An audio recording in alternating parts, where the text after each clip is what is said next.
I mean, I can't believe you're saying that. Gaben's gonna be mad. Yeah, well, let them. I don't mind. I don't mind. Yeah, I'm quite good at making people mad. Anyway, so but then they would have to. Yanis Varoufakis in the building, everybody. We're just going to talk about the valve economy. Actually, that's why.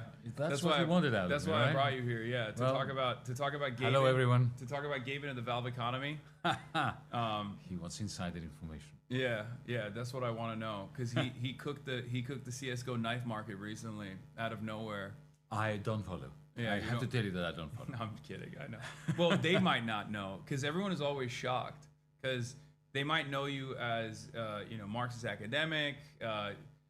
They might know you from Progressive International, but a lot of people don't know that you were early on in Very early on. Very early on, and you helped with the valve economy, right? Well, let me tell you, it's a nice story. By the way, I'm not going to divulge anything that Gabe wouldn't want me to. Okay. Because one has to stick to one's basic ethical rules. But there isn't that much to divulge anyway. But the story, I think, is quite interesting because I'm not a gamer. I mean, I used to. I'm still. You're not a gamer. No, I'm not a gamer. I used to play Space Invaders when I was young, right? I mean that kind of antiquated stuff, and a lot of pinball machines. I love pinball machines. Okay. That's it. That's it. Really. So So you were there when gaming was invented. I was there when gaming was invented, and then I gave up when it became interactive and Too multiplayer and more interesting. Yeah. So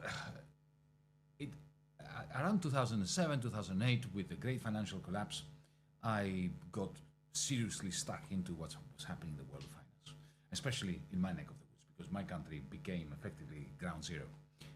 Your country was the original ground zero with subprime market and all that, but when that shockwave hit Greece, we're talking about carnage, real carnage, not the Donald Trump kind of bullshit carnage that he's referring to. Anyway, so I wrote a lot. I created a blog just for that purpose, in order to discuss what I thought needed to be discussed. And to cut a long story short, I was writing a lot about the Eurozone, about the problems of bringing different jurisdictions together, different countries together under the aegis of a common currency. And I was very critical, and I was explaining the systemic issues that emerge. Lots of boring stuff from most people who are not interested in finance. And one night, it was 2011, I get an email from somebody I had never heard of, Gaben. Yeah. Gaben. And he said, dear Yanis, didn't say dear Yanis, hi Yanis. My name is Gabe, and my work has nothing to do with yours, but I've been following your criticisms of the way in which Europe has put its currencies together. So I was reading, and he said, I am a game developer, I have a gaming company. I knew nothing about all this world. And I was about to stop reading and move on. I thought, okay, why do I care? Yeah. And then he said something that piqued my interest. He said, we are facing in my company similar problems to the Eurozone, according to your description. I thought, what? Here we have a continent, we have 19 countries, put all the currencies into one. What does this have to do with gaming? And so I kept reading. And it was just one paragraph. He said, we have different gaming platforms, we have different games, and there has been a spontaneous emergence, evolution of currencies. And we are wondering, I'm worrying that maybe we're making the mistake of bringing those currencies together and creating a common currency in a manner that's reminiscent of the fuck up that is Europe. Yeah. He didn't use that word, he was much more polite. And would you like to talk to me about that? So I responded. I mean, it was very intriguing. Yeah. To cut a long story short, I happened to be going to the United States a week after that. I was going to go to New York. And he said, well, if you're coming to New York, why don't you come to Seattle as well? And I was flown there. And I remember I arrived in Seattle at the airport. And there's this limo that was waiting for me. And the driver said, you're here for the interview? I said, no. I'm here to spent a day talking to Gabe and some people in the company about interesting stuff. Anyway, he was really very polite, the driver. And when he dropped me off at the hotel, he leaned towards me. He said, "You are here for the interview." And I thought, "Oh, look, what a pugnacious driver that guy is." Anyway, it turned out that it was an informal interview, and anyway, we worked together for about a year. Yeah. And it was great fun because what was happening was very close to what he suspected was happening. Those of you who are gamers, who know about the hat economy and the various... Look, just briefly, these people were game developers. They had not imagined that they would have created a multi-million or multi-billion dollar economy within their games. But what happened was that some of those items that they drop in order to give incentives to people to keep playing the game, at some point they discontinue them and then they drop different items, different gifts, different swords, different hats, different this, that, and the other. So what happened? What they noticed, what they actually observed, was that those older digital items were becoming collectibles. And so what we do is we go into eBay. You give me $5,000. Back then, that was a huge quantity of money for a stupid digital hat, right? Which is worth nothing, really. I mean, I can't believe you're saying that. Gaben's going to be mad. Let them. I don't mind. I'm quite good at making people mad. So the idea emerged that, firstly, this is a bubble that if it bursts, a lot of people get burned, and bonds of trust will collapse. And then Gabe was worried that the people would leave the game, and he would lose customers. That's one thing. And secondly, he was thinking of ways of monetizing it. So why let eBay monetize it and not bring it into the platform itself? Yeah. So essentially, that was the beginning of my idea about techno-feudalism, because I was thinking that, hang on a second, here you have spontaneously emerging economies within gaming platforms, within digital universes, which sounds great and very interesting, except that they're owned by one man. Yeah.